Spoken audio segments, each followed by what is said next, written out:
Règles de prononciation allemande.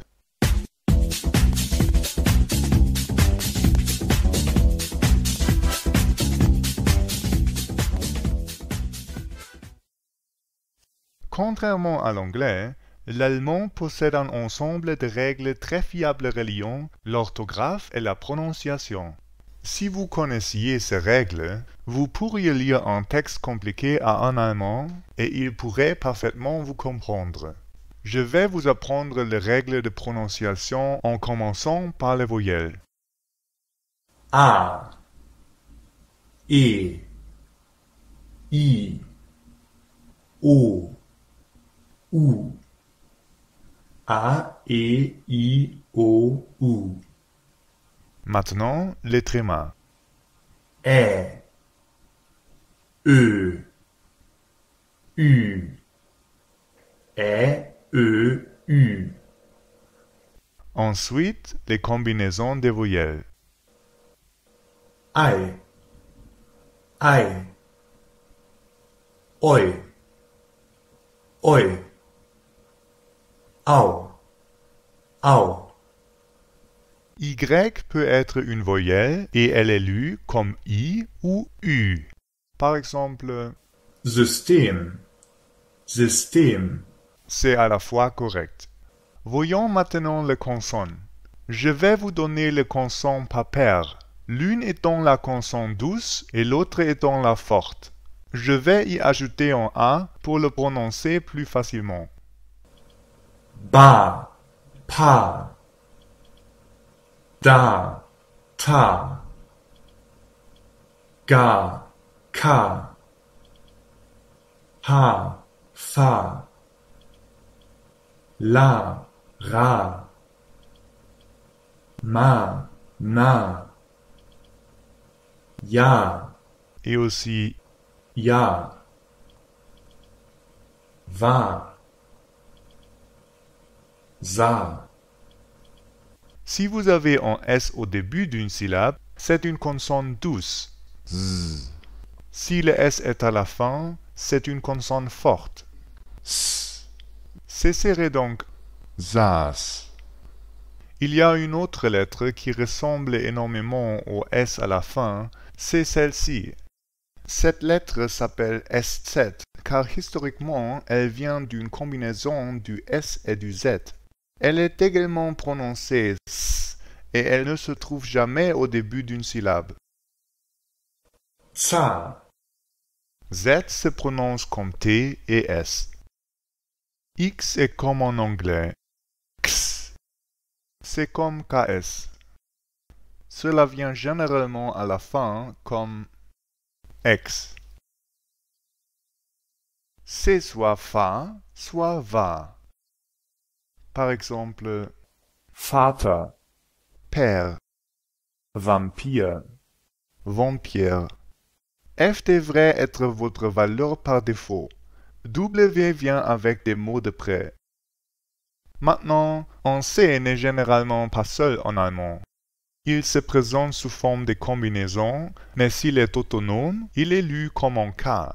Par exemple, en anglais ou en français, des mots de près comme computer ou café.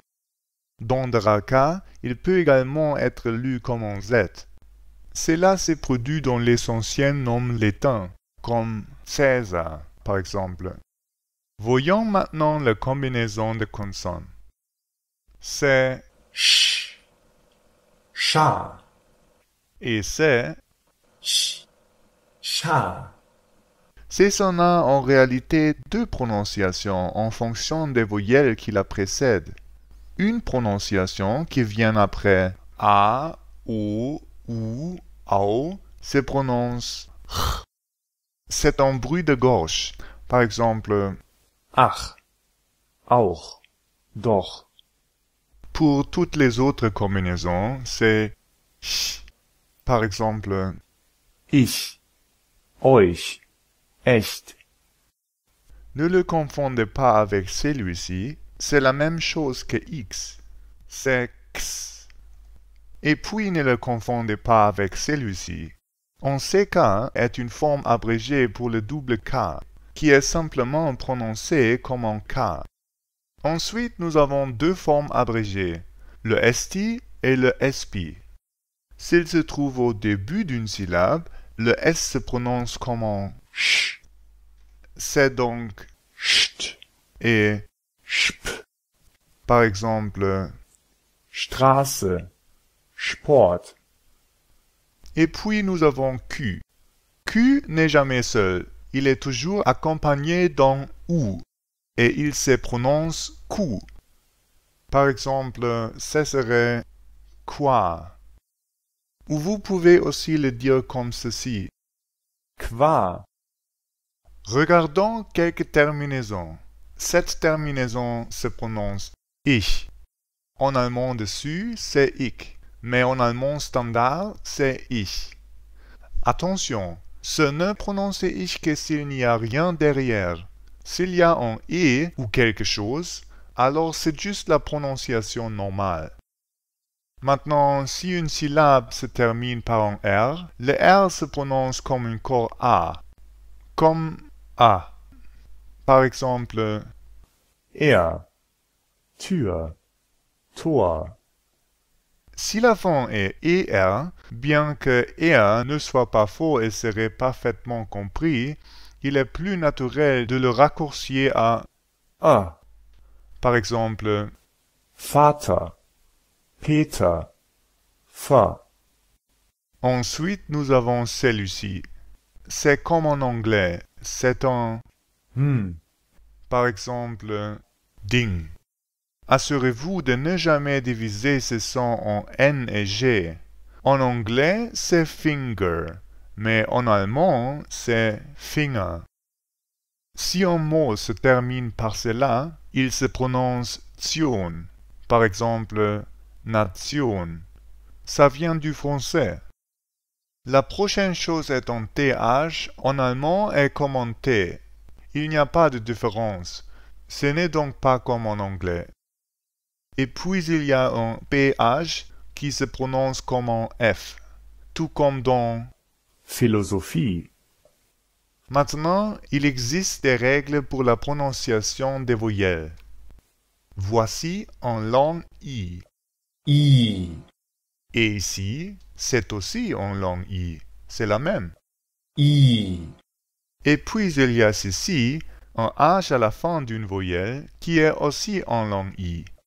I, Le IE ne fonctionne que dans cette combinaison, mais les autres fonctionnent pour toutes les voyelles. I, E, A, O, Ou comme ça. I, E, A, O. Ne prononcez pas le H. Cela signifie simplement que c'est une voyelle longue. Maintenant, la dernière règle concerne les consonnes simples ou doubles. Ici, dans ce mot par exemple, vous avez un N après le E. Cela signifie que la voyelle est longue et lente. Den, den. Si vous avez deux consonnes après la voyelle, elle est rapide et courte. Den, den. Wen, wenn. Bet, bet. Wann. Écoutez le son des voyelles lorsqu'elles sont courtes. A, E, I, O, U, Ä, Ö, U, Ö. Avez-vous remarqué que le court E et le court E sont le même son?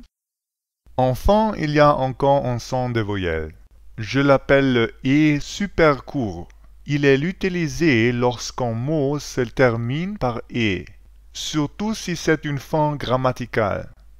Il se prononce par exemple, Ich sage, ich mache, Schuhe, Jacke. c'est tout.